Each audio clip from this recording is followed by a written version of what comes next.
I'm speaking with Rabbi Pinchas Goldschmidt, Chief Rabbi and President of the Conference of European Rabbis.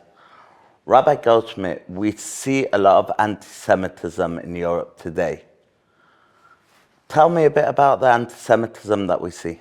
What we see is that since the 7th of October, since the attack of Hamas against southern Israel, there's been an explosion of anti-Semitism coming from the extreme left and coming also from the immigrant population inside the European countries, as well as from academia and from certain places, and Jews feel very, very unwell in Europe today and are afraid. What is being done from the Conference of European Rabbis in order to fight that surge of anti-Semitism? So number one, we have to ensure the safety of every individual Jew in Europe and the Jewish institutions, synagogues, community centers, schools.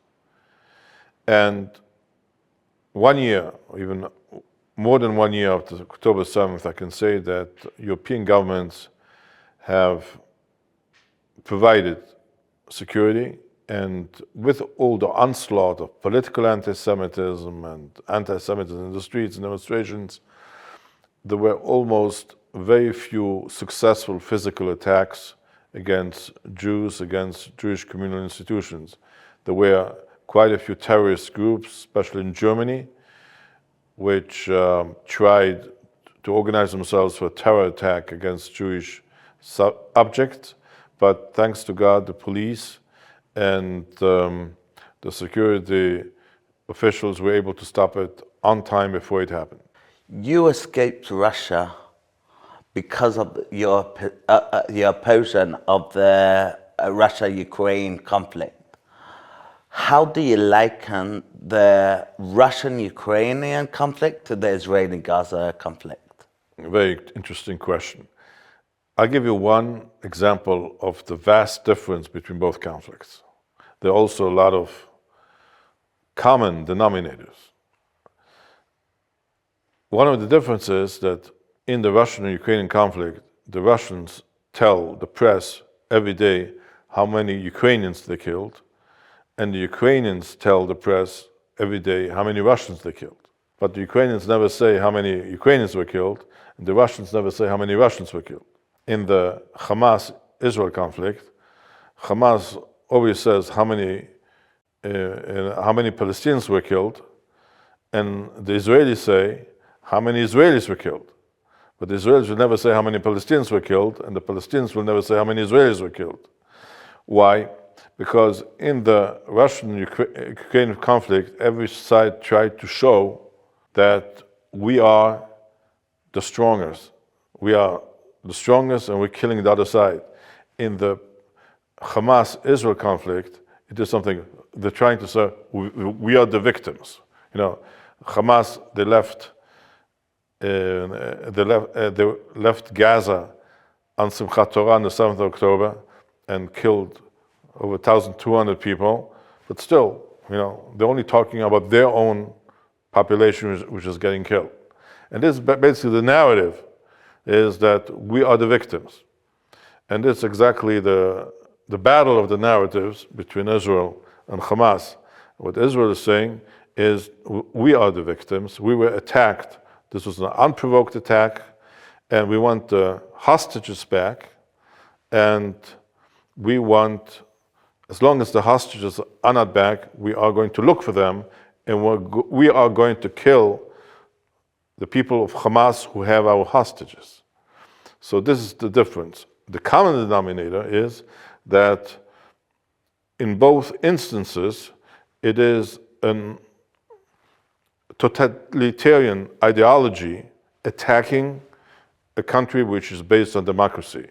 Russia, which is a dictatorship, is attacking Ukraine, which is a democracy.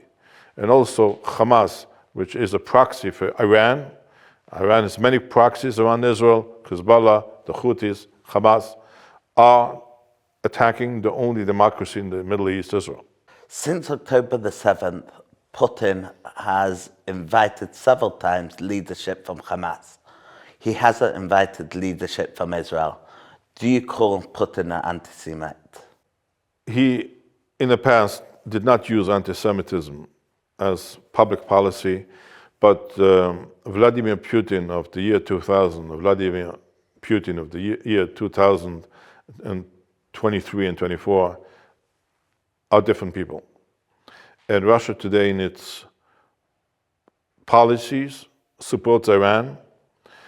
In the court case of the ICJ, Russia criticized Germany for defending Israel in the International Court of Justice. So Russia is trying to influence the global South, as it is called, to support Iran and support the Iranian effort to destabilize Europe and destabilize the Middle East. I think yesterday they found that the majority of arms which were found in the Hezbollah strongholds in Lebanon were Russian arms. And finally, in your eyes, what is diversity? Diversity is that when I let somebody else live next to me, even though I totally disagree with his worldview and his religious point of view. It is to live and let live, and which is the key, especially in our generation where we live in a global village and everyone has to believe, or is supposed to believe in the same thing. And if you're asking me today, where's the red line between radical Islam and moderate Islam, it is not to what point a person keeps the fast of the Ramadan or prays 5 times a day. No, it is between a person who accepts that his neighbor might be a secular Muslim, an atheist, a Jew, and a person who is trying to impose his worldview, make a caliphate in Hamburg or anywhere else. This is the red line. And we cannot maintain Europe with people who are not ready to accept this idea of diversity and pluralism.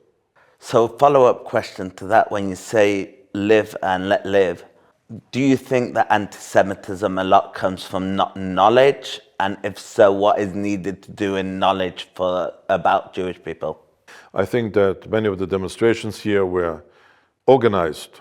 If you looked at the tents in the United States, in the university in the United States, those tents camping out on university campuses, you saw right away that those camps had exactly the same color and were exactly from the same make.